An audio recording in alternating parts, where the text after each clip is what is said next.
इस वीडियो में जो भी पार्ट सी के क्वेश्चन रखे हैं मतलब 3 मार्क्स क्वेश्चन जो भी बताएंगे वो काफ़ी इंपॉर्टेंट होंगे। ये क्वेश्चन नहीं अगर फंसते हैं तो इसके कंसेप्ट जरूर फंसेंगे किसी ना किसी क्वेश्चन या फिर किसी ना किसी ऑप्शनल क्वेश्चन में। अगर आप फिर नीट या फिर आईआईटी की प्रिपरेशन भी कर रहे हैं तो उसमें भी ये कंसेप्ट एनसीईआरटी के हमेशा भर भर के पूछे जाते हैं, तो इन कंसेप्ट को आप देख लीजिए। बोर्ड एग्जाम के लिए तो काफ़ी इंपॉर्टेंट क्वेश्चन है जो कि प्रीवियस ईयर ये पूछे भी जा चुके हैं।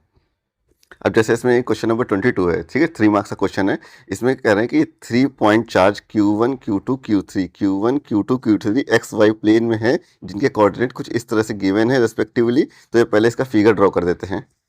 ये इस तरह से कोऑर्डिनेट गिवन है ऐसे।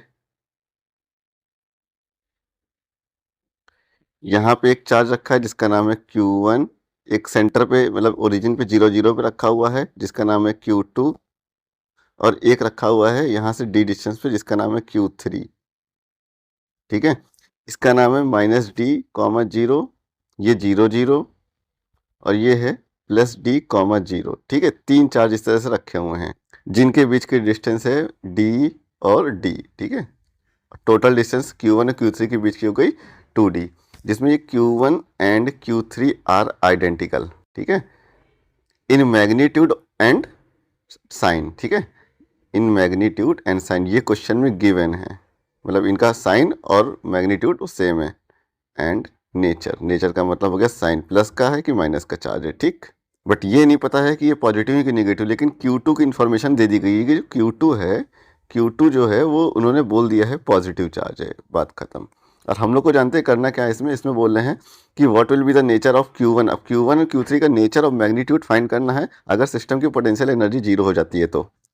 ये देखिए Q1 Q2 Q3 को मिला के एक सिस्टम बन गया है ना, तो इसकी पोटेंशियल एनर्जी अगर 0 हो जाती है तो Q1 और Q3 का मैग्नीट्यूड बताना है आपको। ठीक है, तो हम लोग क्या करेंगे, इसकी पोटेंशियल एनर्जी नेट इस सिस्टम की निकाल के 0 कर दीजिए। ठीक है, तो आपको जो है Q1 की वैल्यू मिल जाएगी in the term of Q2। ठीक है, ऐसे भी कर सकते हैं, लेकिन इसका एक सिंपल तरीका और है कि आप ये जो कॉर्नर के चार्ज होते हैं Q3 या फिर Q1, ठीक है, किसी एक को पकड़ के नेट फोर्स उस पर 0 कर दीजिए। ठीक है, तो हम लोग क्या करेंगे, या तो Q1 उठा लीजिए या तो Q3 उठा लीजिए, नेट फोर्स 0 कर दीजिए। एक्चुअल में पूछ रहे हैं जब इनकी पोटेंशियल एनर्जी 0 है तो मैग्नीट्यूड क्या होगा Q1 या Q3 का। अगर ये Q1 और Q3 पॉजिटिव हुए तो एक दूसरे को तो रिपेल करेंगे, साथ में ये Q2 को इधर रिपेल करेगा Q3 वाला, और Q1 वाला Q2 को इधर रिपेल करेगा। इस तरह से ये सिस्टम कभी इक्विलिब्रियम में रह ही नहीं पाएगा। ठीक है, इसका मतलब Q1 और Q3 तो निगेटिव हैं, एक दूसरे को तो रिपेल कर रहे हैं, लेकिन Q1 Q2 को अपनी ओर अट्रैक्ट कर रहा है और Q3 Q2 को अपनी ओर अट्रैक्ट कर रहा है। तो इससे क्या होगा, इस सिस्टम एक टाइप का बाउंड हो जाएगा ना, तो यहाँ पे इक्विलिब्रियम रह सकता है। तो Q1 और Q3 मस्ट बी निगेटिव। तो यहाँ से हम लोगों ने अपने अंदाजे से निकाल लिया, बट हम क्या करेंगे, अभी यहाँ पे Q3 या फिर Q1 पर नेट फोर्स 0 कर दीजिए, और जो है Q1 की जो वैल्यू है वो मैग्नीट्यूड के साथ साथ नेचर भी बता देगा कि माइनस का होगा कि प्लस का। तो आपको कुछ नहीं करना, नेट फोर्स 0 मारिए। ठीक है, किसी पे भी ले लीजिए, हम कर देते हैं net force 0 on Q,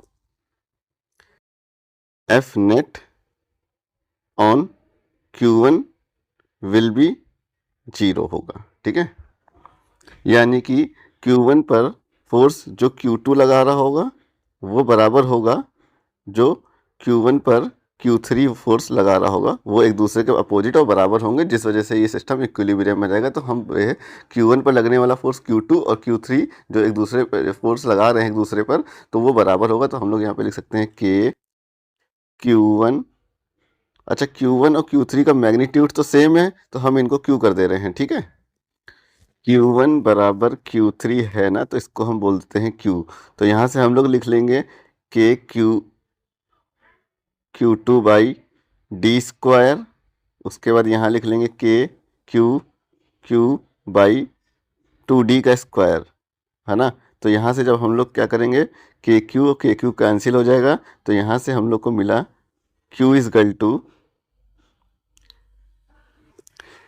to minus का 4Q2। ठीक है, तो इस तरह से हम लोग ने Q1 या फिर Q3 की वैल्यू निकाल दी। अच्छा, ये माइनस कहाँ से, क्योंकि ये माइनस होगा, क्योंकि ये दोनों फोर्स एक दूसरे के अपोजिट होंगे, क्योंकि हम यहाँ पे नेट फोर्स ऑन Q1 लिख रहे हैं ना, तो due to Q2 plus net force on Q1 due to Q3, दोनों को जोड़ेंगे तो 0 होगा सम इन दोनों का। ठीक है, तो इस तरह से यहाँ हो जाएगा FQ1 Q2 is equal to minus का FQ1 Q3।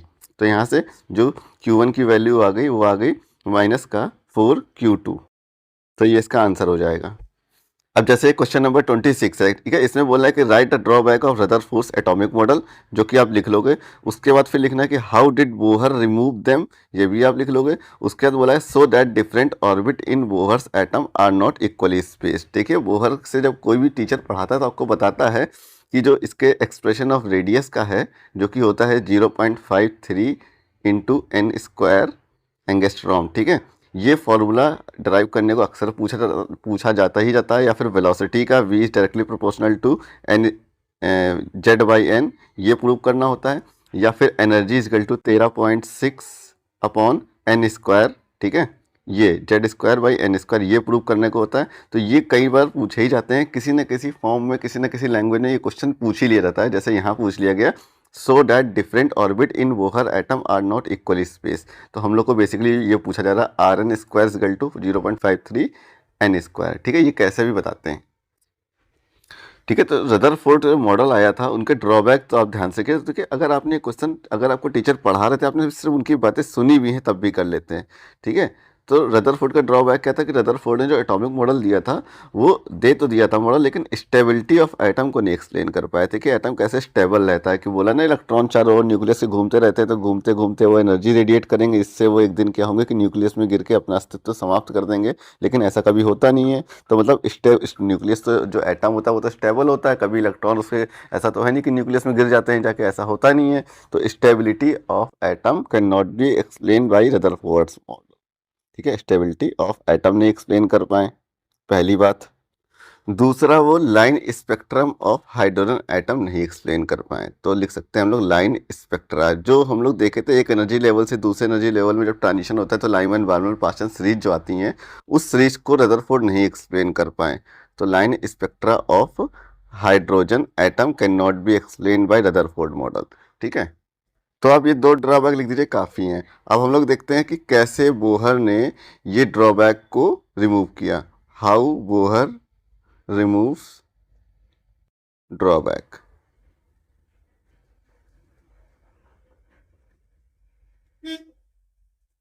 बोहर ने जो इनकी ड्रॉबैक थे उसको अपना पोस्टुलेट बोल दिया। मतलब बोला कि जो न्यूक्लियस के चारों इलेक्ट्रॉन हैं वो एक फिक्स ऑर्बिट में घूमते हैं, ठीक है। मतलब उन्होंने बोल लिया दे revolve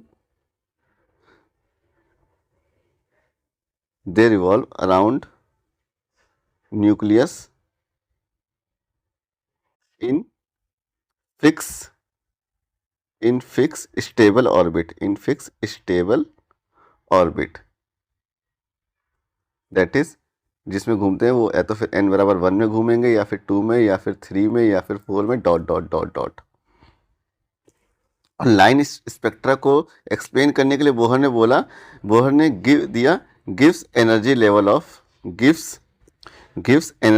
of hydrogen atom, energy level of hydrogen atom का एनर्जी लेवल दे दिया, ठीक है, डिस्क्रीट एनर्जी लेवल दे दिया।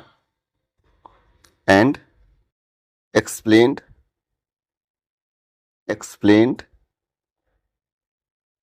इस हाइड्रोजन एटम्स स्पेक्ट्रम। अच्छा, ये जो इन्होंने हाइड्रोजन एटम स्पेक्ट्रम तो एक्सप्लेन किया बोहर ने, लेकिन बोहर का भी ड्रॉबैक हो गया कि केवल ये हाइड्रोजन एटम को ही एक्सप्लेन कर पाए, मल्टी इलेक्ट्रॉन सिस्टम को नहीं एक्सप्लेन कर पाए। अब इसके जो अगला पार्ट है उसमें हम लोग को प्रूव करना है कि orbits are not equally spaced. मतलब जो R1 ratio R2 ratio R3 dot dot dot dot dot dot जब निकालेंगे तो हम लोग को मिलेगा 1:4:9 डॉट डॉट डॉट, ठीक है। तो मतलब जैसे ये पहली ऑर्बिट हो गई तो ये दूसरी ऑर्बिट हो गई इस तरह से, और जो तीसरी ऑर्बिट हो गई वो इस तरह से हो जाएगी ऐसे, और जो चौथी होगी वो इस तरह से हो जाएगी, ठीक है। तो ये जो डिस्टेंस है इन दोनों के बीच की, ये इक्वली स्पेस नहीं है, ये बढ़ती जा रही है। ये एक्चुअल में हम लोग को प्रूव करना है अकॉर्डिंग टू बोहर्स मॉडल।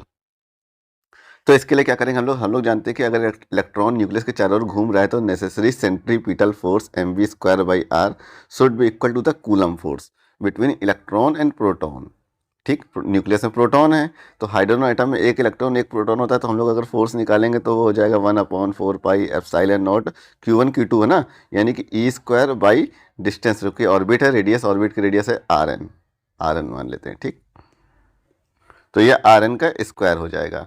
तो यहाँ से हम लोग RN निकाल लेंगे। अब बोहर का सेकंड पोस्टुलेट लगाएंगे, तो यहाँ से RN इजगल टू मिला हम लोग को, RN is equal to E² upon में ये 4 पाई एप्सिलॉन नॉट mv²। ये इक्वेशन 1 हो गई। अब यहाँ पे लिख देंगे बोहर का second postulate. Bohr second postulate क्या है, आप लोगों ने सेकंड पोस्टुलेट देखा होगा, ये बहुत इंपॉर्टेंट है। ठीक है, इसको देखिएगा।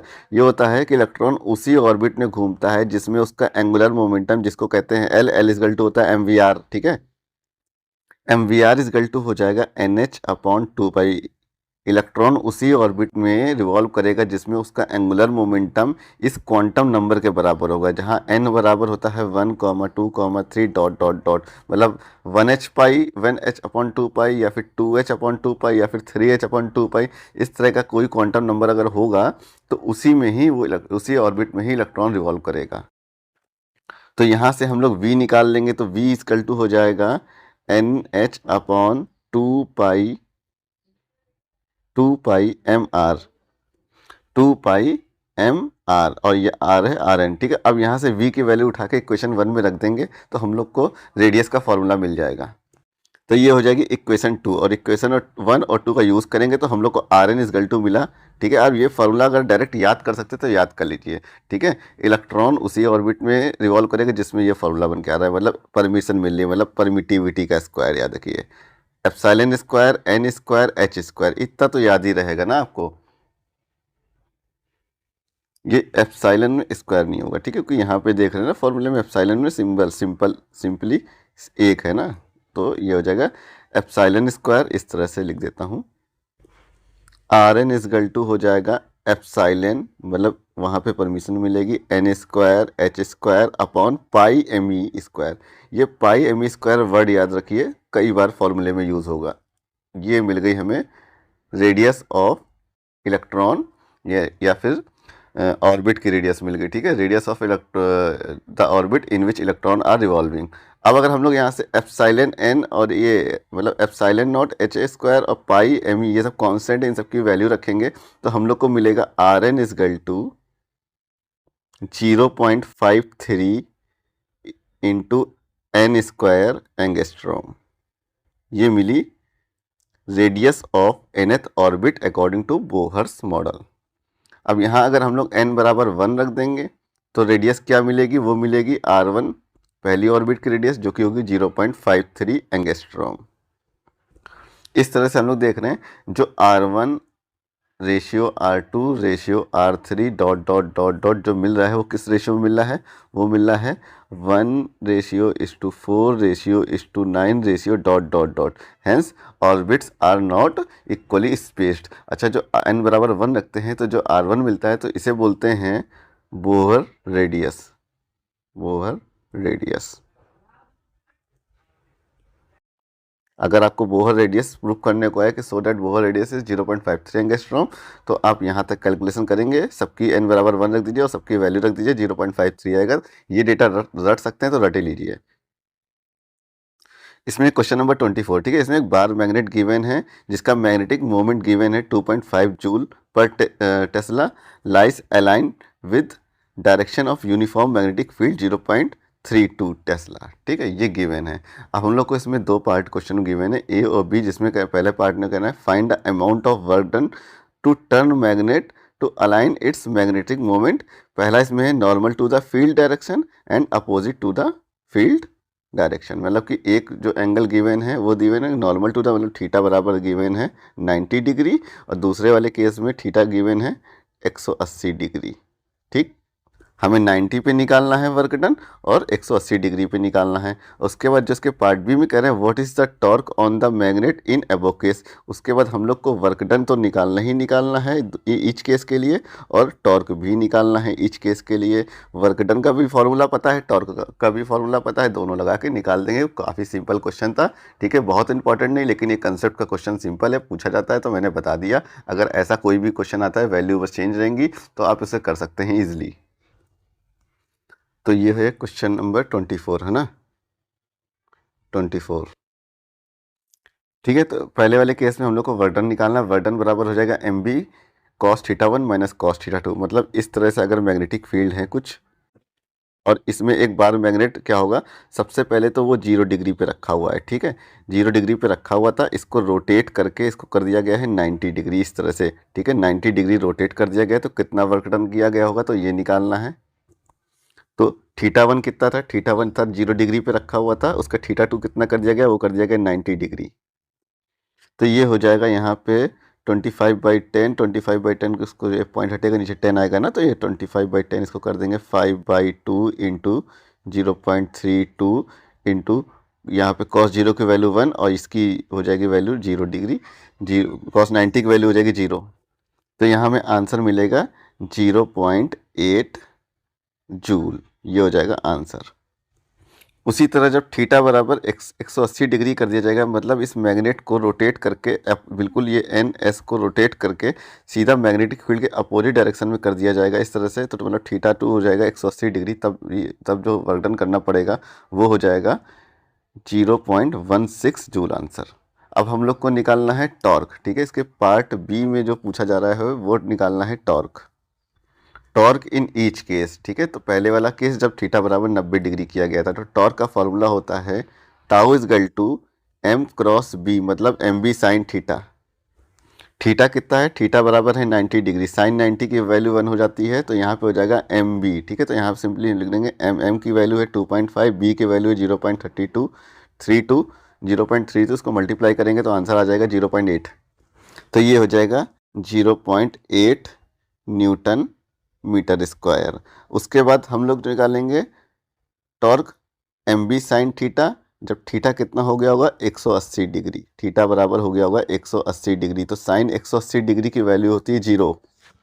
अभी जो क्वेश्चन नंबर 25 है ना, इसको देखिए, इसमें कह रहे हैं कि अरेंजमेंट गिवन है, ठीक है, यहाँ पे एक रजिस्टर वेरिएबल रजिस्टर लगा दिया गया है, ये एक वेरिएबल रजिस्टर है, इसके थ्रू करंट या तो फिर इंक्रीज होगी या तो फिर डिक्रीज होगी। तो इसमें बोला गया है सबसे पहले ये जो अरेंजमेंट शो किया गया है, इसमें बोला गया है कि पहले सबसे बोला गया explain the phenomena involve it. है क्या कि जब पहली वाली कॉइल में करंट चेंज या इंक्रीज या डिक्रीज होगी, तो दूसरी वाली कॉइल में करंट एक इंड्यूस हो जाएगी, जिसमें बोलते हैं एक ईएमएफ इंड्यूस हो जाएगा या फिर करंट इंड्यूस करंट फ्लो हो जाएगी। तो इस फिनोमिना को बोलते हैं इलेक्ट्रोमैग्नेटिक इंडक्शन। तो यहाँ पे जो फिनोमिना है उसको एक्सप्लेन करने को बोला गया, तो बेसिकली आपको यहाँ पे इलेक्ट्रोमैग्नेटिक इंडक्शन की डेफिनेशन लिख देनी है, ई एम आई की डेफिनेशन लिख देनी है। क्या थी definition, whenever there is a change in electric flux, there is a change in magnetic flux and E M F induced in neighbouring coil, ठीक है, an EMF in induce in neighbouring coil, if coil is close then a current flow which is known as induce current, ठीक है, which is known as induce current, ठीक है, induce current लिख सकते हैं आप। तो इस तरह से आप इलेक्ट्रोमैग्नेटिक इंडक्शन के यहाँ पे डेफिनेशन लिख देंगे। जो इसका सेकंड पार्ट बोला जा रहा है, और सेकंड पार्ट में बोला गया कि mention 2 factor on which the current produce in coil Q depends. तो हम लोग जानते हैं कि किस किस बात पे डिपेंड करता है कि पहली जो प्राइमरी कॉइल है ना, उसमें कितनी करंट फ्लो हो रही है। अब पहली जो प्राइमरी कॉइल है उसमें करंट फ्लो हो रही है, वो डिपेंड करेगा किस बात पे, रेजिस्टेंस कितना है। तो एक फैक्टर तो हो गया कि जो करंट प्रोड्यूस होगी वो रेजिस्टेंस पे डिपेंड करेगी। दूसरा फैक्टर आप लिख सकते हैं म्यूचुअल इंडक्शन इनके बीच में कितना है, ठीक है, इन दोनों कॉइल के बीच में म्यूचुअल इंडक्शन। तीसरा आप लिख सकते हैं कि कितना फ्लक्स में चेंज हो रहा है, ठीक है, ठीक है, change in flux, change in flux को लिख सकते हैं डेल्टा फाई बी, इसको बोलते हैं change in flux, change in flux. ठीक है। तो इस तरह से इन फैक्टर्स पर डिपेंड करेगी produce current in coil Q. तो इसका जो सी पार्ट है उसमें कह रहे हैं कि अगर जो रेजिस्टेंस है वो इंक्रीज हो जाएगा तो जो कॉइल क्यू है उसमें करंट की डायरेक्शन क्या होगी। ठीक है, तो हम लोग जानते हैं कि अगर करंट इस तरह से फ्लो हो रही है तो मैग्नेटिक फील्ड इसमें कैसे बनेगी कि करंट ऐसे आई ऐसे आई ऐसे आई इस कॉइल में से इस तरह से, मतलब ये कॉइल को अगर बड़ा करके बनाए तो इस तरह से करंट अंदर जा रही है, इस तरह से करंट फ्लो हो रही है कॉइल में। ठीक, तो कॉइल में जब करंट इस तरह से फ्लो हो रही है तो अपना राइट हैंड कर्ल रूल लगाइए और मैग्नेटिक फील्ड देखिए, करंट की डायरेक्शन उंगलियों को जब मोड़ेंगे तो अंगूठा ऐसे जाएगा ना, तो मतलब मैग्नेटिक फील्ड इस तरह से होगी। तो ये जो कॉइल पी है उसमें मैग्नेटिक फील्ड इस तरह से बन रही है। ठीक, और ये मैग्नेटिक फील्ड बन के यूं निकलेगी और ये ऐसे इस कॉइल 2 में जाएगी। ठीक है, तो कॉइल 2 में इस तरह से मैग्नेटिक फील्ड जा रही है। तो जो कॉइल क्यू है इससे मैग्नेटिक फ्लक्स लिंक इस तरह से होगा। तो उसमें बोला गया है कि बताना है कि there is a current in the coil P और direction of current in coil Q बताना है जब रेजिस्टेंस इंक्रीज करेगा। जब आर इंक्रीज करेगा तो करंट क्या होगी, करंट डिक्रीज कर जाएगी। अब करंट डिक्रीज करेगा तो इसका मतलब ऐसे जो इधर मैग्नेटिक फील्ड थी कॉइल पी में वो डिक्रीज करेगी, यानी कि जो कॉइल क्यू में इस तरह से मैग्नेटिक फील्ड बनी है ये कम होगी। ठीक है, और इलेक्ट्रोमैग्नेटिक इंडक्शन के अकॉर्डिंग हम लोग जानते हैं कि जो इसमें क्या होता है कि जो डिक्रीज को सपोर्ट करता है और इंक्रीज को अपोज करता है। तो यहाँ पे करंट डिक्रीज हो रही है ना, तो ये तो जो कॉइल क्यू है ये नहीं चाहेगी करंट डिक्रीज हो, तो उसके लिए कुछ इस तरह से करंट फ्लो कराएगी कि ऊपर की तरफ और मैग्नेटिक फील्ड बन जाए। तो ये जो क्यू कॉइल है, क्यू कॉइल का जो ये वाली टर्न की बात करें उसमें अगर करंट इस तरह से फ्लो होती है, मतलब ये करंट ऐसे आएगी, ये ऊपर से ऐसे जाएगी, मतलब इसमें ऐसे ऐसे करंट जाएगी। ठीक है, ये ठीक है इस तरह से टर्न है, इस तरह से टर्न है ना।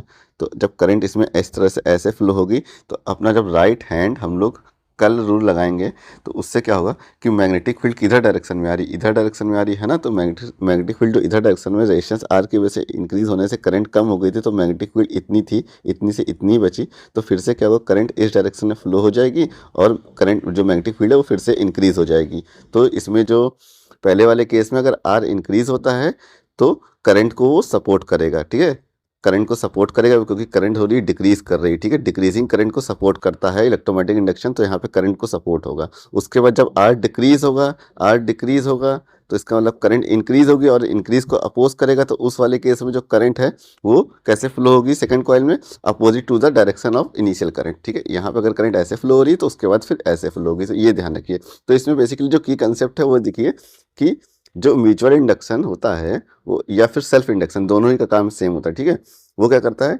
इंक्रीज करंट को अपोज करता है और डिक्रीज करंट को सपोर्ट करता है। बस ये ध्यान रखिए, इंक्रीज करंट को अपोज करेगा, डिक्रीज करंट को सपोर्ट करेगा, तो आप खुद ही डायरेक्शन निकाल लोगे।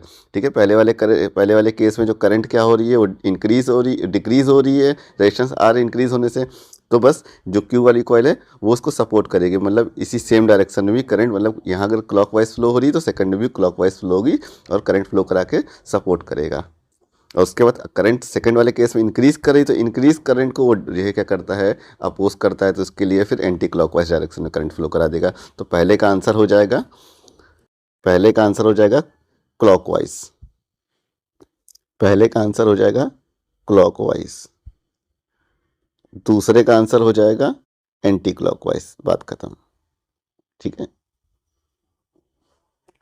वो सब ठीक था। ये क्वेश्चन नंबर 27 देखिए, ये क्वेश्चन काफ़ी टफ था जो सीबीएसई ने लास्ट ईयर पूछा था। मैं इसको स्किप कर सकता था इस क्वेश्चन को। ठीक है, आपको अगर ऐसा क्वेश्चन पूछा जाए तो आप भी स्किप करके कर दीजिए, टाइम मत वेस्ट करिए, एंड में अगर आ रहा है तो करिए। लेकिन ये क्वेश्चन मैं इसलिए बता रहा हूँ क्योंकि इसका कॉन्सेप्ट बहुत अच्छा है। ठीक है, ये कॉन्सेप्ट से पकड़ने के लिए अगर आपने अच्छे से प्रिपरेशन नहीं करी तो इस क्वेश्चन को तो आप हटाई दीजिए, इस क्वेश्चन को छोड़िए मत पढ़िए। ठीक है, बट जिन्होंने अच्छे से प्रिपरेशन करी है उनके लिए क्वेश्चन मैं बता रहा हूँ। तो इस क्वेश्चन का लेवल था जो कि सीबीएसई ने पूछा था। तो इसमें एक प्रिज्म है इस तरह से, ये ऐसे एक प्रिज्म है,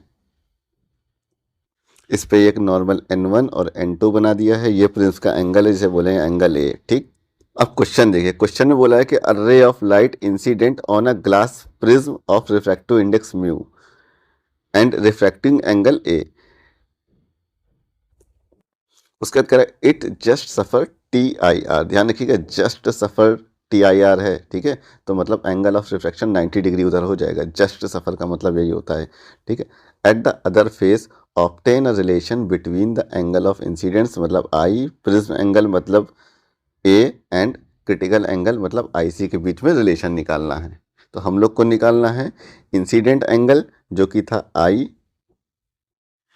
incident angle I, incident angle I, prism angle वो है A and refractive index mu, इनके बीच में रिलेशन निकालना है। एक अच्छा खासा क्वेश्चन CBSE ने पूछा, ठीक है। क्वेश्चन अगर बहुत अच्छे से कंसेप्ट आपके रेडी है तो इजी है। अगर बाई चांस ऐसे क्वेश्चन पूछ भी लिया गया, आपको नहीं आ रहा करना, तो प्रिज्म तो बना सकते हैं ना। बेसिकली प्रिज्म बनाइए, एक रे इंसिडेंट कराइए, ठीक है, स्नेल्स लॉ लगाइए, ठीक है, प्रिज्म बनाइए, ठीक, रे इंसिडेंट कराइए, स्नेल्स लॉ लगाइए। 3 नंबर का क्वेश्चन है, 2 नंबर आपको मिल जाएगा, भले ही क्वेश्चन गलत आपने किया हो। तो ये ध्यान रखें, क्वेश्चन कितना भी टफ आए, आपने जितनी फिजिक्स पढ़ी है उसका यूज़ करें, क्वेश्चन अटेम्प्ट करिए, आपको नंबर मिलेगा। जैसे क्वेश्चन में अटेम्प्ट ही कर रहा हूँ, देखिए नंबर मिल रहा है बस, ठीक है। तो हम लोग क्या करेंगे, यहाँ पे एक रे इंसिडेंट करा देंगे, इस तरह से एक रे इंसिडेंट करा दिया, ठीक है। जितनी बात क्वेश्चन में कही गई उतना ही कर दीजिए। और ये एंगल ऑफ इंसिडेंट हो गया I, ठीक। तो अब रे यहाँ से रिफ्रैक्ट हो गई, जाना तो उसको यूँ चाहिए था, लेकिन ये रिफ्रैक्ट होकर इस तरह से इंसिडेंट हो जाएगी, ठीक। तो ये हो गया यहाँ पे एंगल ऑफ रिफ्रैक्शन R1 बोल देते हैं। उसके बाद क्या होगा, उसके बाद उन्होंने बोला है कि अब ये जस्ट सफ़र TIR है ना। तो जस्ट सफ़र TIR का मतलब ये होता है कि ये इसके अंदर यहाँ पे इस तरह से इंटरफेस पे 90 डिग्री पे रिफ्रैक्ट हो जाएगी, जिसे बोलेंगे जस्ट सफ़र TIR मतलब रिफ्लेक्ट हो गई, ठीक है। तो ये एंगल हो गया 90 डिग्री। और इस टाइम ये जो एंगल ऑफ रिफ्रैक्शन यहाँ बना R2 को हम कह देते हैं क्रिटिकल एंगल IC, क्योंकि हमें क्रिटिकल एंगल IC के बीच में भी रिलेशन निकालना है, ठीक है। ये 4 वेरिएबल हैं, इनके बीच में रिलेशन निकालना है। इतना तो आप कर ही सकते हैं, इतना आप कर दीजिए, ठीक है। उसके बाद फिर कुछ नहीं करना है आपको। ये प्रिज्म के एंगल के बारे में तो पता ही है ना, प्रिज्म एंगल A=2 होता है दोनों एंगल ऑफ रिफ्रैक्शन का सम, ठीक है। ये नहीं पता है तो इसको याद कर लीजिए, ठीक है। ये होता है A=2, प्रिज्म एंगल A=2 होता है R1 + R2, ठीक है। वो सब अब नहीं बताएंगे डिटेल में कि कैसे ये हुआ, ठीक है। यहाँ पे हम लोग सिर्फ क्वेश्चन का सोल्यूशन देख रहे हैं। ये R2 तो क्रिटिकल एंगल है, तो हम लोग A=2 लिख सकते हैं R1 + क्रिटिकल एंगल IC, ठीक है। इतना भी कर सकते हैं। अभी सिर्फ क्वेश्चन पढ़ रहे हैं, वही लिख रहे हैं, जो क्वेश्चन में लिखा है वही मैं लिख रहा हूँ, ठीक है। अब हम लोग स्नेल्स लॉ लगा देंगे, तो ये हो गया पॉइंट A, इस पॉइंट को B नाम दे देते हैं। तो Snell's law at surface AB, ठीक है। तो यहाँ पे हम स्नेल्स लॉ लगा देंगे, कहाँ पे, at surface AB, at AB। तो यहाँ पे स्नेल्स लॉ लगाएंगे तो हो जाएगा sine I divided by sine R1 equal to refractive index mu, ठीक। तो यहाँ से अगर हम लोग निकालते हैं साइन I इजकल टू क्या हो जाएगा, साइन I इजकल टू हो जाएगा म्यू साइन R1, ठीक। अब यहाँ पे हम लोग जानते हैं, यहाँ से अगर R1 इजकल टू निकाले तो R1 इजकल टू क्या हो जाएगा, A - IC हो जाएगा ना। तो R1 की जगह पे A - IC रख देते हैं। तो यहाँ पे हम लोग को मिला sine I equal to mu sine A - IC, लो बस हो गया, रिलेशन निकल आया, ठीक है। यही रिलेशन निकालना था हम लोग को, बस यहाँ पे इतना आप कर देते, आपको 3 नंबर श्योर मिल जाते, श्योर 3 नंबर कहीं नहीं गए थे। अगर आप इसको अटेम्प्ट भी करते, फिगर बनाते, इतना लिखते, तब भी आपको 2 नंबर मिल जाता।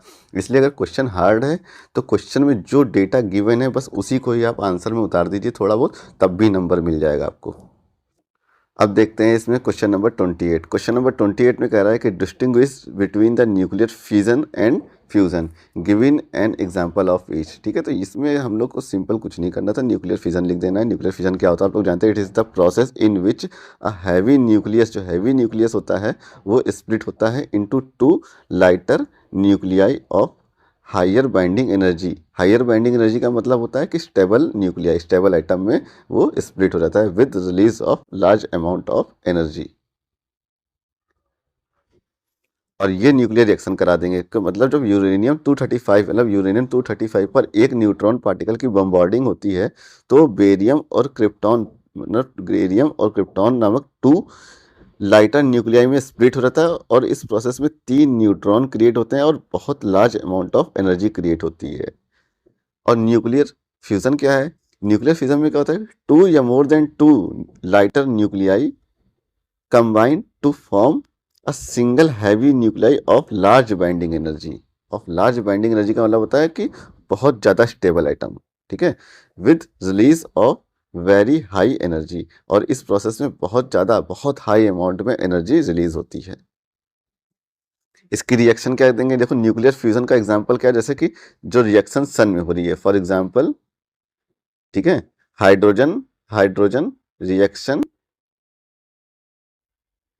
इन द सन, क्या हो रहा होगा वहां पे, देखो हाइड्रोजन 1H1 प्लस 1H1 आपस में कंबाइन करके बनाते हैं ड्यूटेरियम 1S2, और इस प्रोसेस में क्या होता है कि बहुत high amount of energy release होती है। ठीक है, अगर आपको एनर्जी का डेटा नहीं याद है तब भी कोई दिक्कत नहीं है। ठीक है, वैसे फाइनल एनर्जी जो रिलीज होगी वो जब हीलियम बन जाता है तो लगभग 28 milli electron volt energy release होती है, तो आप अगर याद है तो लिख सकते हैं। उसके बाद क्या होगा, ये जो ड्यूटेरियम बन गया, ये 1H2 प्लस 1H2 आपस में फिर से कंबाइन होंगे और इस बार बना देंगे हीलियम न्यूक्लियाई। यहाँ बन जाएगा हीलियम न्यूक्लियाई, और लगभग बहुत large amount of energy release होगी। अगर डेटा आपको याद है तो आप लिख सकते हैं 28 मिली इलेक्ट्रॉन वोल्ट। तो इस तरह से ये एग्जाम्पल हो गया न्यूक्लियर फ्यूजन का। अब हम लोग को इसमें क्वेश्चन नंबर 28 का सेकंड पार्ट है, कह रहे हैं explain the release of energy in nuclear fission and fusion process. In nuclear fission and fusion process में जो एनर्जी रिलीज हो रही है उसे बाइंडिंग एनर्जी कर्व के थ्रू एक्सप्लेन करना है। तो हम लोग क्या कर सकते हैं, यहाँ पे बाइंडिंग एनर्जी कर्व बनाएंगे। इस तरह से ये एक्सिस हो गई, यहाँ पे रखेंगे बाइंडिंग एनर्जी और इस एक्सिस पे रखेंगे एटॉमिक मास। ठीक है, ये हो गया बाइंडिंग एनर्जी पर न्यूक्लियन, और यहाँ पे एटॉमिक मास ए। तो हम लोगों ने देखा है कुछ इस टाइप से एनर्जी मिलती है, इस टाइप से मिलती है, यहाँ पे इस तरह से ये होता है, फिर यूँ इस तरह से ये बनता है बाइंडिंग एनर्जी कर्व। तो यहाँ पे जो होता है, यहाँ पे होता है हैवी न्यूक्लियर जो कि होता है यूरेनियम 238। अब यहाँ पे अब लाइटर न्यूक्लियर में जैसे कौन से आते हैं, स्टार्टिंग होती है हाइड्रोजन से 1H1 फिर 1H2। ठीक है, तो इन सब की जो बाइंडिंग एनर्जी होती है बहुत लो होती है, मतलब ये बहुत ही कम स्टेबल होते हैं, स्टेबल आइटम नहीं होते हैं ये। तो ये जब दो लाइटर न्यूक्लियाई होते हैं, जब आपस में कंबाइन होते हैं तो ये बनते हैं हैवी न्यूक्लियाई, और जैसे बन जाता है हीलियम। ठीक है, हीलियम बन जाता है, तो हीलियम जो यहाँ पे होता है हीलियम, इसकी जो बाइंडिंग एनर्जी होती है वो कितनी होती है, वो बहुत ज़्यादा होती है। और बाइंडिंग एनर्जी बढ़ गई कैसे, क्योंकि ये दो आइटम जब आपस में फ्यूज़ हुए थे, ठीक है, जिनकी बाइंडिंग एनर्जी कम थी, ये फ्यूज़ होकर हीलियम बनाया तो बाइंडिंग एनर्जी बढ़ गई। तो एनर्जी जो बढ़ी वो कहाँ से आई, वो क्या हुआ, इन्होंने अपनी और एनर्जी निकाल दिया, रिलीज़ कर दिया, तो इसकी बाइंडिंग एनर्जी बढ़ गई। और जो रिलीज एनर्जी कर देते हैं तो वही कहते हैं कि इस रिएक्शन में बहुत large amount of energy release होती है। उसी तरह जब कोई हैवी न्यूक्लियाई स्प्लिट होगा, ठीक है, ये हैवी न्यूक्लियाई स्प्लिट होगा, स्प्लिट होकर ये टू लाइटर न्यूक्लियाई बनाता है, तो टू लाइटर न्यूक्लियाई जो बनाता है वो बाइंडिंग एनर्जी उनकी यहाँ पे होती है, लगभग जैसे बेरियम क्रिप्टॉन बनाता है तो बेरियम क्रिप्टॉन इस रीजन में आते हैं।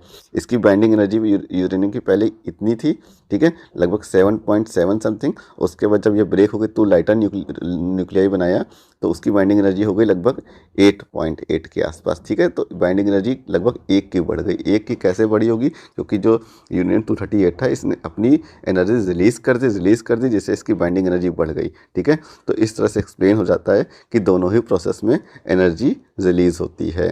ठीक है, तो इसको आप एक बार जो जितना बताया है इसको समझ के थोड़ा बहुत भी इसमें लिख देंगे तो आपको पूरा 3 नंबर का जो क्वेश्चन था वो मिल जाएगा। जो सेकंड पार्ट है क्वेश्चन का, इसमें कह रहे हैं कि how is the size of nucleus is found experimentally. तो साइज ऑफ न्यूक्लियस हम लोग कैसे पता करते हैं, सिंपली अल्फा स्कैटरिंग एक्सपेरिमेंट जैसे हुआ था वैसे ही सिंपली स्कैटरिंग एक्सपेरिमेंट करते हैं। स्कैटरिंग एक्सपेरिमेंट के थ्रू हम लोग साइज ऑफ न्यूक्लियस पता करते हैं। स्कैटरिंग एक्सपेरिमेंट में होता क्या है कि फास्ट मूविंग इलेक्ट्रॉन की बम्बार्डिंग की जाती है टारगेट न्यूक्लियस पर, जिस न्यूक्लियस का हमें साइज निकालना है। और फास्ट मूविंग इलेक्ट्रॉन जब उस टारगेट न्यूक्लियस पर बम्बार्ड करता है तो जितनी मैक्सिमम पास क्लोज तक पहुंच जाता है, मतलब डिस्टेंस ऑफ क्लोजेस्ट अप्रोच होती है वो कैलकुलेट करी जाती है। काइनेटिक एनर्जी तो हमको पता है कितनी थी इलेक्ट्रॉन की, और मैक्सिमम कितनी डिस्टेंस तक वो कवर किया, मतलब न्यूक्लियस के पास वो मिनिमम कितनी डिस्टेंस तक पहुंचा, मतलब डिस्टेंस ऑफ क्लोजेस्ट, ये हम कैलकुलेट करना है। तो इसको कैलकुलेट करने के लिए जो इलेक्ट्रॉन की काइनेटिक एनर्जी है वो कन्वर्ट हो जाएगी potential energy between the nucleus and electron. उसका यूज़ करके हम लोग distance of closest approach calculate कर सकते हैं। तो आपको इतना सब कुछ लिखने की ज़रूरत नहीं है, आप सिंपली लिख दीजिए इसमें कि it can be calculated by determined by scattering experiment in which fast moving electron are use to bombard the target काफ़ी है। उसके बाद कहते कि write down the relation between the nucleus radius and mass number. तो R is equal to R naught A की power 1/3 हो जाएगा, जहाँ पे आर नॉट को बोलते हैं 1.2 इंटू 10 की पावर -15 फर्मी। ठीक है, 1.2 फर्मी बोलते हैं, और अगर मीटर में लिखेंगे तो इंटू 10 की पावर -15 फर्मी मीटर हो जाएगा। ठीक, सेकेंड पार्ट में कह रहे हैं कि prove the density of nucleus so is independent of mass number. ठीक है, ये 2 नंबर में क्वेश्चन रिपीट हो चुका है, और ये देखो 3 नंबर में पूछ लिया गया। तो वही बता रहे कि जितने भी क्वेश्चन बता रहा हूँ ना, तो ये क्वेश्चन क्या पता आपको ऑब्जेक्टिव में मिल जाए, क्या पता 5 मार्क्स से किसी एक पार्ट में मिल जाए, क्या पता 2 मार्क्स से मिल जाए, तो बहुत इंपॉर्टेंट है। तो हम लोग को यहाँ पे शो करना है कि जो न्यूक्लियर डेंसिटी होती है वो मास नंबर पे डिपेंड नहीं करती। तो हम लोग जानते हैं डेंसिटी बराबर होता है मास अपॉन वॉल्यूम। ठीक है, मास कोई भी न्यूक्लियाई हम ले लेते हैं, जैसे सपोज करो मैंने हाइड्रोजन ले लिया। ठीक है, हाइड्रोजन में कितना मास हो जाएगा, उसका हो जाएगा मास इंटू मास नंबर। कोई भी न्यूक्लिया ले लिया, गोल्ड ले लिया मैंने, प्लेटिनम ले लिया, तो कैसे निकलेगा उसका मास, सिंपली उसमें कितने न्यूक्लियॉन्स है, तो एक न्यूक्लियॉन्स का मास इंटू टोटल कितने न्यूक्लियॉन्स है, मतलब मास नंबर। ठीक, डिवाइडेड बाय वॉल्यूम। वॉल्यूम क्या हो जाएगा, 4/3 पाई आर क्यूब। ठीक है, आर हो गई न्यूक्लियर रेडियस। ठीक है, आर इजगल टू होता है आर नॉट ए की पावर 1/3, हम जानते हैं ना, तो यहाँ पे लगा दीजिए, ये हो जाएगा m into A upon 4/3 pi R nought cube. तो ये ए की पावर 1/3 था ना, तो सिंपली ए हो जाएगा, तो ए से ए कैंसिल भी हो गया। ठीक है, तो हम लोग को क्या मिला, हम लोग को मिला 3m upon 4 pi R nought का क्यूब। ठीक है, आर नॉट की वैल्यू पता है, एम की वैल्यू पता है, पाई की वैल्यू पता है। एम की वैल्यू होती है 1.67 इंटू 10 की पावर -27 kg। ठीक, और आर नॉट की वैल्यू कितनी होती है, वो होती है 1.2 फर्मी, मतलब 1.2 इंटू 10 की पावर -15 मीटर। ठीक है, यहाँ पे आर नॉट का क्यूब है ये। तो जब इन सब की वैल्यू रख के कैलकुलेट करेंगे न्यूक्लियर डेंसिटी, तो लगभग आएगा 2.2 समथिंग इतना इंटू 10 की पावर 17 किलोग्राम पर मीटर क्यूब। देखिए बहुत बड़ी बात है। अगर मतलब जो न्यूक्लियस होता है, ठीक है, उसकी डेंसिटी देखिए 2.2, मतलब अगर हमारा शरीर सिर्फ न्यूक्लियस से मिलकर बना होता तो हमारे शरीर का वेट लगभग मून के बराबर होता। मतलब अगर जो एटम का साइज़ है, ठीक है, मतलब अगर न्यूक्लियस का साइज एक फुटबॉल के बराबर हो गया, ठीक है, लगभग 1 मीटर क्यूब का अगर एक में न्यूक्लियस बना दिया, तो उसका जानते हैं वेट कितना हो जाएगा, उसका वेट हो जाएगा हजारों पिरामिड के बराबर। ठीक है, या फिर एक मून के बराबर इसका वेट हो जाएगा, मतलब उसका वेट हो जाएगा 10 की पावर 17 किलोग्राम। अगर मैंने 1 मीटर क्यूब की एक फुटबॉल बनाई न्यूक्लियस की, तो उसका वेट हो जाएगा 10 की पावर 17। ठीक है, न्यूक्लियस कितना हैवी डेंस मटेरियल होता है। तो इस फॉर्मूले से ये प्रूव भी हो गया कि nuclear density does not depend on mass number. तो ये क्वेश्चन नंबर 29, इसमें कह रहा है कि two cell of EMF E1 and E2, ठीक है, and internal resistance R1 and R2 are connected in parallel with their terminal of the same polarity connected together, obtain the expression for the equivalent EMF of combination. ठीक है, तो इसका formula कई बार मैंने 2 marks में आप लोग को बताया है। तो इसका इक्विवेलेंट ईएमएफ आएगा E is equal to E1 R2 plus E2 R1 divided by R1 plus R2। ठीक है, इसका डेरिवेशन कैसे करेंगे। ठीक है, ये भी अच्छा खासा टफ क्वेश्चन पूछा गया था, मतलब बहुत टफ नहीं, लेकिन नॉर्मल सीबीएसई स्टैंडर्ड मेंटेन करते हुए नॉर्मल क्वेश्चन पूछा, जो कि बच्चों को लग रहा था कि आईआईटी लेवल का क्वेश्चन है। क्वेश्चन हालांकि अच्छा क्वेश्चन है काफ़ी। तो इस तरह से फिगर बनेगा। यहाँ पे एक बैटरी लगी है E1, इसका इंटरनल रेजिस्टेंस R1 है, और नीचे एक और बैटरी लगी है जिसका ईएमएफ है E2 और इंटरनल रेजिस्टेंस है R2। ठीक, इसका EMF E2, internal resistance R2, यहाँ पे इंटरनल रेजिस्टेंस R2, ये ईएमएफ E1। अब यहाँ से करंट निकलेगी I1, यहाँ से करंट निकलेगी I2, और यहाँ पे करंट जाएगी टोटल I1 प्लस I2, मतलब I, इसको I बोल देते हैं, I1 प्लस I2। ठीक, तो हम लोग को यहाँ पे ये एक्सप्रेशन जो लिखा था वो अभी निकालना है। कैसे निकालेंगे, सबसे पहले फॉर फर्स्ट सेल के लिए जब इक्वेशन लिखेंगे तो क्या आएगा, टर्मिनल पोटेंशियल, यहाँ का पोटेंशियल V है ना, इस पॉइंट के बीच का पोटेंशियल V है, तो V इजकल टू आ जाएगा सिंपली E1 माइनस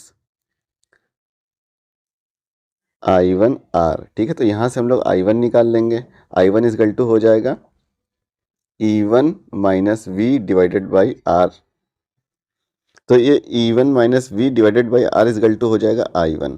उसी तरह जब इक्वेशन हम लोग सेकंड बैटरी के लिए लिखेंगे, ठीक है, सेल की इक्वेशन जो कि होती है, क्या होती है सेल की इक्वेशन, वो होती है V is to E2 minus I2R। तो यहाँ से I2 इज टू हो जाएगा E2 minus V divided by R. तो यहाँ हमें I1 और I2 मिल गया और जानते हैं I is to, current I is to होता है I1 प्लस I2, ठीक है। अब I1 I2 की वैल्यू रख देंगे तो हम लोग को मिलेगा, हम लोग को मिला यहाँ पे E1 minus V divided by R1 plus E2 minus V divided by R2। अब इसको थोड़ा प्रोसेस करना पड़ेगा, तो यहाँ से हम लोग लिख सकते हैं I is to E1 divided by R1 plus E2 divided by R2 minus V 1/R1 plus 1/R2। इस तरह से लिख सकते हैं ना। तो इस इक्वेशन को इस तरह से रीअरेंज कर सकते हैं हम लोग और निकाल देंगे V इज टू, ये मिल जाएगा इस तरह से। इस फॉर्म में जब लिख लेंगे तो हम लोग जब इसको कंपेयर करेंगे तो ये हो जाएगा V is to E equivalent minus I R equivalent, ठीक है। तो यहाँ से जब कंपेयर करेंगे इस इक्वेशन से तो हम लोग को इक्विवेलेंट रेजिस्टेंस मिल जाएगा E1 R2 plus E2 R1 upon R1 plus R2। तो ये मिल जाएगा इसका इक्विवेलेंट ईएमएफ, जो कि हम लोग को प्रूव करना था। अब इसमें देखते हैं क्वेश्चन नंबर 30। क्वेश्चन नंबर 30 में कह रहा है कि two charge conducting sphere of radius A and B are connected in each other by a wire, find the ratio of electric field at their surface. बहुत सिंपल क्वेश्चन पूछा गया था, 3 marks में, मतलब फ्री का मार्क्स था कि दो स्फीयर था आइडेंटिकल जिनकी रेडियस थी A एंड B, ठीक है। एक की रेडियस A थी, एक की रेडियस B थी, are connected by the wire, ठीक है। इनको वायर के थ्रू कनेक्ट कर दिया था, इनकी रेडियस A है, इसकी रेडियस B है, ठीक है। तो हम लोग को इलेक्ट्रिक फील्ड का रेशियो कैलकुलेट करना था। तो हम लोग जानते हैं कि जब इनको कनेक्ट करेंगे तो इन दोनों के बीच में जो फोर्स लगेगा वो हो जाएगा Q1 Q2 by are square, ठीक है। तो हम लोग यहाँ पे निकालेंगे जब ये कनेक्ट हो जाएगा तो अभी पोटेंशियल कुछ और था इसका A का और B का कुछ और था, लेकिन जब कनेक्ट हो जाएगा तब दोनों का पोटेंशियल सेम हो जाएगा, ठीक है। दोनों सेम पोटेंशियल पर आ जाएंगे। तो हम लोग लिख सकते हैं V1 बराबर V2, ठीक है, इक्विलिब्रियम में। तो V1 क्या हो जाएगा, V1 हो जाएगा K Q1 by A, V2 हो जाएगा K Q2 बाई B, है ना। तो यहाँ से हम लोग निकाल लेंगे, K कैंसिल हो जाएगा इस तरह से, और मिला Q1 बाई Q2, हम लोग को मिला Q1 by Q2 equal to मिला Q1 by Q2 equal to A upon B, है ना। अब Q1 बाई Q2 हम लोग को मिल चुका है तो हम लोग इलेक्ट्रिक फील्ड निकाल लेंगे। इलेक्ट्रिक फील्ड इसके थ्रू हो जाएगी, वो हो जाएगी E1, वो क्या हो जाएगी, वो हो जाएगी K Q1 by A square. इसके थ्रू हो जाएगी इलेक्ट्रिक फील्ड E2, वो हो जाएगी K Q2 by B square. दोनों को डिवाइड कर देंगे तो हम लोग को मिलेगा E1 by E2 equal to E1 by E2 equal to K Q1 by A square into B square divided by K Q2। K cancel, मिला हम लोग को यहाँ पे Q1 by Q2 into B square by A square, है ना। अब Q1 by Q2 की वैल्यू कितनी है, वो तो है A अपॉन B। तो हम लोग लिख देंगे E1 by E2 equal to E1 by E2 equal to A upon B into B square by A square, और ये कैंसिल हो जाएगा एक एक, तो मिले हम लोग को सिंपली B बाई A, जो कि हो जाएगा आंसर। तो ये थे कुछ इंपॉर्टेंट क्वेश्चन इस सीरीज में। इसकी PDF फाइल मैं टेलीग्राम चैनल पर आपको दे दूंगा। टेलीग्राम चैनल का लिंक डिस्क्रिप्शन में। अगर आपने टेलीग्राम चैनल नहीं ज्वाइन किया तो आप उसको ज्वाइन कर लीजिए और इन क्वेश्चन की प्रैक्टिस अच्छे से कर लीजिए। इन क्वेश्चन की प्रैक्टिस करके एग्जाम में बैठेंगे तो आपको काफ़ी हेल्प होगी।